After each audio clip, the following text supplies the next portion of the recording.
Hello, Mr. and Mrs. Kemp. It's wonderful to meet you both. My name is Christina Lackage, and today I prepared for you a comprehensive financial plan. Thank you both so much for joining me today. I greatly appreciate your time. I know how busy you both are. I know. How are the grandkids? Oh, such a great age. I'm sure they missed you while you were in Europe. How was your trip? Yes. Oh, that sounds so wonderful. I know. It's hard to go back to regular pasta after you've been to Italy, right? Oh, so great. Oh.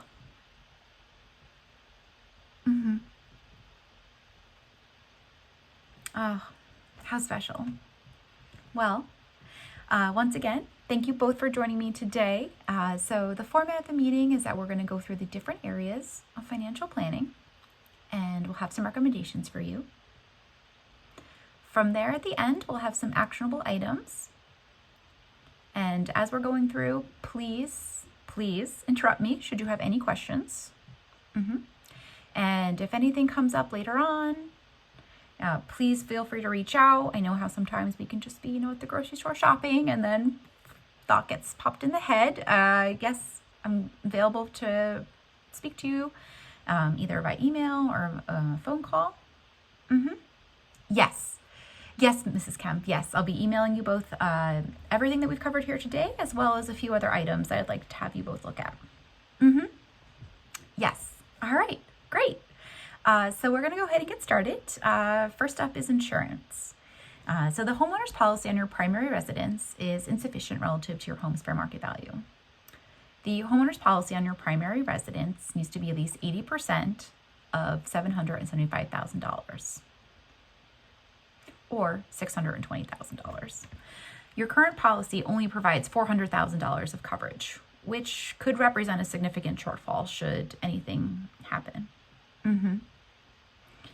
Yes, Mrs. Kemp. So we calculated that if you had a $100,000 loss, your shortfall in the insurance policy would be $64,000. I know that is a considerable amount of money, and we want to make sure that you and your possessions are completely covered at all times. So because of that, we recommend increasing the coverage on your primary residence. Yes, Mr. Kemp? No. The addition of the insurance coverage wouldn't be a significant added cost. For the peace of mind that it offers, we strongly recommend always in getting the highest amount of insurance if you can. Okay, great. Additionally, we recommend that you add insurance coverage to both the 2018 Sea Ray boat as well as the 1918 inverted Jenny stamp. The boat will require its own insurance coverage based on the usage and where the boat is docked or where it's garaged in the off-season. And the stamp is going to require a rider, or sometimes referred to as an endorsement, on your homeowner's policy to ensure that it's covered in the event of a loss. Yes, Mr. Kemp? Yes, so, for the most part, the homeowner's insurance policies do not cover collectible items such as the stamp that you have or artwork or, things of that nature. It requires a separate endorsement. Yes, your insurance agent can add that, no problem, and then we'll ensure that your collectible item is around for generations to come. Thank you. So additionally, under insurance, we recommend that you obtain flood insurance for your vacation property. Given your vacation's home's proximity to the Winooski River and the likelihood of it flooding, it's really important to add the flood insurance to your homeowner's coverage. You add your flood insurance as a separate policy. It's not covered under homeowners coverage. Okay. Additionally, we find that your healthcare coverage is insufficient. You need to enroll into Medicare Part A as soon as possible. Because you both have been collecting Social Security benefits this year, it is mandatory to enroll in Medicare Part A. There is a 7-month window to sign up, and that has since closed, but since Mary has plenty of credits through her job as a cashier at ShopRite, you can enroll and not have to pay penalties. We also recommend enrolling in Medicare Part C, which will cover you for charges that are not covered under A and B, as well as Medicare Part D, which covers the cost of prescriptions. In the event that I know that you both are extremely healthy right now and you're so active, but we just never, with insurance, is that you just never know. And so it's really important to be covered. Medical, especially for even just routine prescriptions, can add up significantly if you're paying completely out of pocket. Okay. And I know that you both were wondering about long-term care coverage, and no, it is not included under Medicare. We concluded that the annual premiums for you both would be $5,250 for John and $4,000 for Mary. We recommend implementing that sooner rather than later, as premiums will continue to increase as you get older, and if should a health issue come up at any point in time, that's going to increase the premiums even further. Yes, if your insurance agent doesn't carry long-term care policies, we can certainly have someone that we can recommend to you. Absolutely. Great. So we're going to move on to investment planning. So your current investment situation is quite strong. You have a total invested assets around $9.7 million. However, what we did notice is that your investments have a high allocation to stocks. And we recommend that you're going to reallocate your risk. Should an event that happened in 2008, the Great Recession, occur again, you have a lot of exposure to the stock market. So yes, we recommend that you reallocate the risk in your portfolio by shifting away from the primary investments that you have in stocks. And we recommend that you increase the amount that you have invested to bond or other fixed income allocations that will be less risky. Additionally, we recommend selling the growth and international mutual funds that you both hold. Those assets are much riskier compared to some of the other stock recommendations that we would have. And given your proximity... Yes, Mr. Kemp? No, you don't have to sell anything. These are just simply recommendations that we have for you. Okay, no problem. Thank you. I appreciate the questions. Keep them coming. We also recommend that you sell the Stock D that you hold. Stock D is 60% of the portfolio and is riskier than the general market. And because it's over 50% of the portfolio, there's a high concentration risk there. Additionally, we also recommend selling Stock A that you have. Like Stock D, it is riskier than the general market, and it has historically underperformed. And from there, we can employ tax harvesting for your loss. Getting back to what I said a little bit earlier about the fixed income allocations in your portfolio, currently they're roughly less than 20% if we're taking into account the bond fund that you already own, as well as the portion of the balanced fund and the small portion of fixed income that's likely in the target date fund that Mrs. Kemp has from her 401k. We would suggest increasing the allocation of fixed income assets and would recommend a municipal bond ladder for those purposes. And finally, we recommend to diversify your holdings. You folks have 4 stocks in the stock portfolio and 4 mutual funds in the mutual fund portfolio. We need to just mix it up a little bit. Yes, Mrs. Kemp? Yes, that's exactly correct. We suggest diversifying so that in the way that an event like 2008 occurs again, not everything is going down with the sinking ship. Yep, that's a great way of looking at it. Absolutely. So with that diversification, which we can accomplish with the municipal bond ladder, we also recommend having some more defensive assets like gold or silver. And we recommend implementing ETFs, which typically have lower turnover, which means it's a lower impact on your taxes. Great. So moving on to retirement planning, I know you both weren't too worried about saving for retirement, and as I stated earlier, your investable income is quite high, and I completely agree with that assessment that you have. The one suggestion that I would have is that you both have 401ks from your prior employer, and we recommend rolling those over into a Roth IRA in order to further grow those assets tax-free. With the Roth IRA, you will pay an upfront tax. However, there's no required minimum distributions, meaning that you don't have to take money out of the account if you don't want to. And additionally, there is no tax on the distributions when you decide to take them, and that's because you're paying for the tax up front. Yeah, great. Thank you. So we're going to move on to tax planning. And I know that you both were concerned about income taxes due to the higher income tax bracket that you're both in. And because of that, we suggest implementing a few different gifting strategies. One, which will accomplish one of the goals that you had set forth today, is to set up 529 plans for your 3 grandchildren. You can choose to fund them annually. Yes, Mr. Kemp? Yes, the annual gift tax exclusion for this year and for next year is $15,000 per donee. So per recipient, $15,000. So if you decide to gift to each of your 3 grandchildren up to $15,000, you can do so without any additional taxes.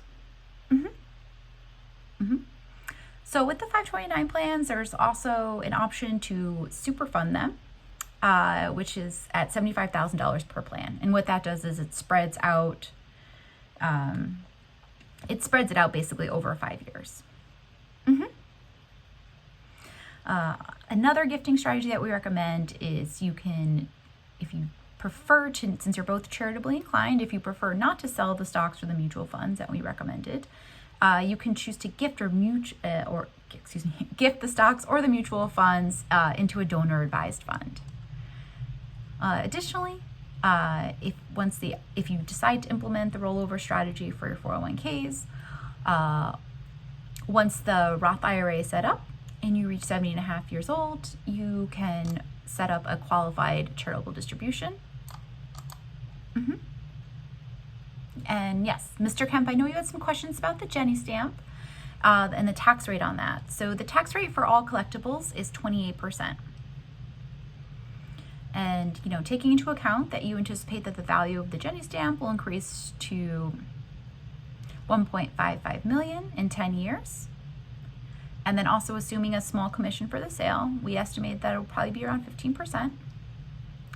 And taking into account the value of the stamp when you got it, there will be tax on it, unfortunately, because they're collectible, 28%.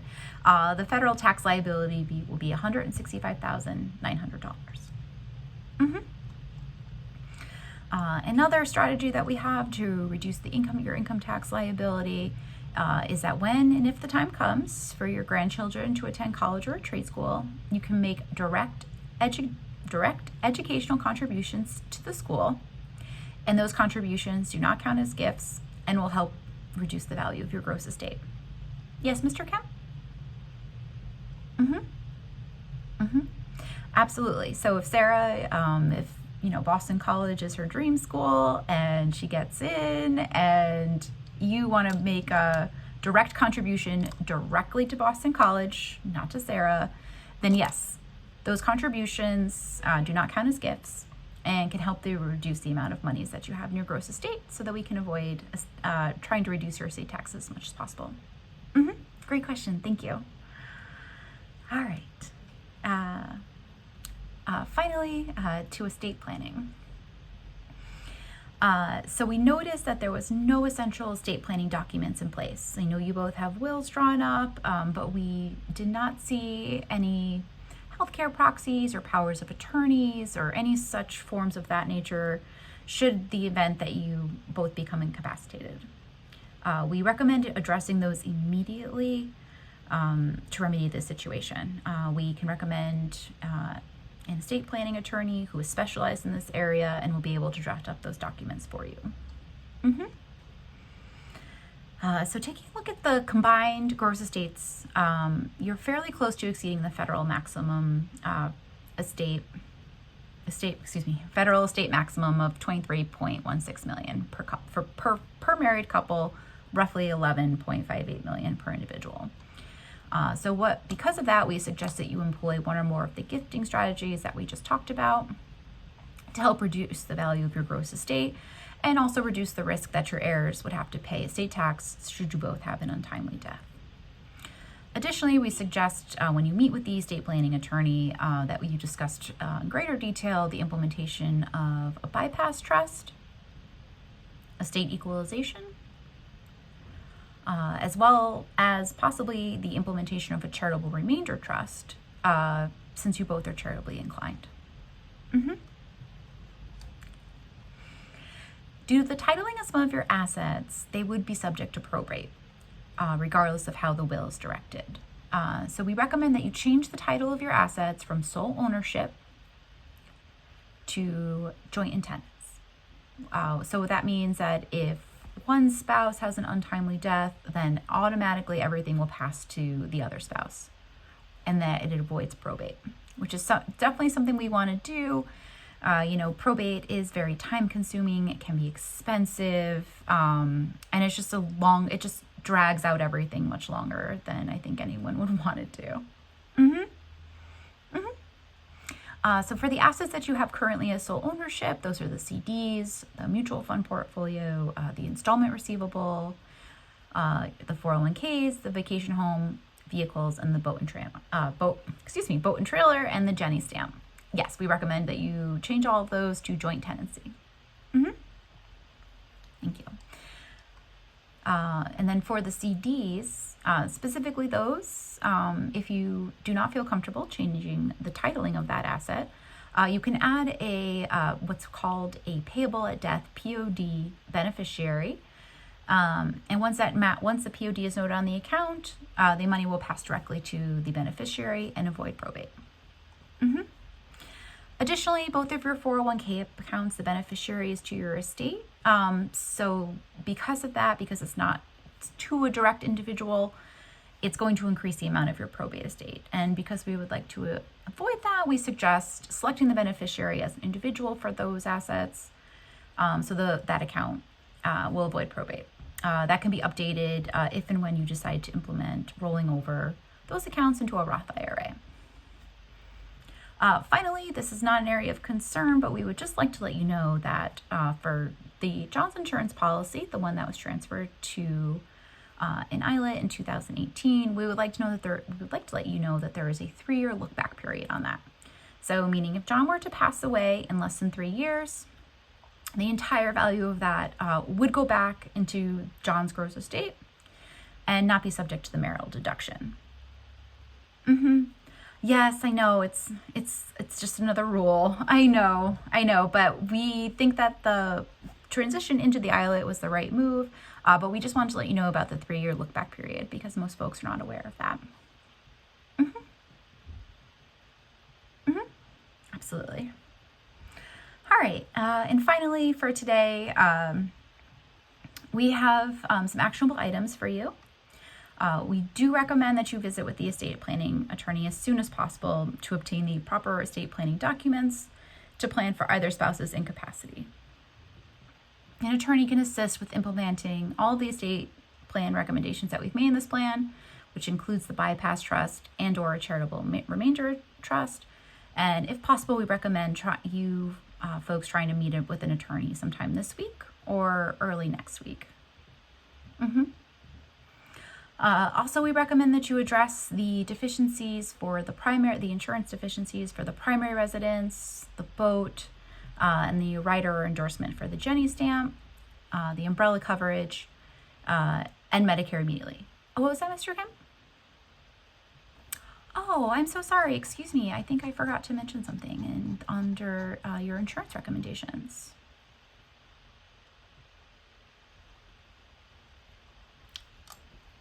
Oh, yes. Okay.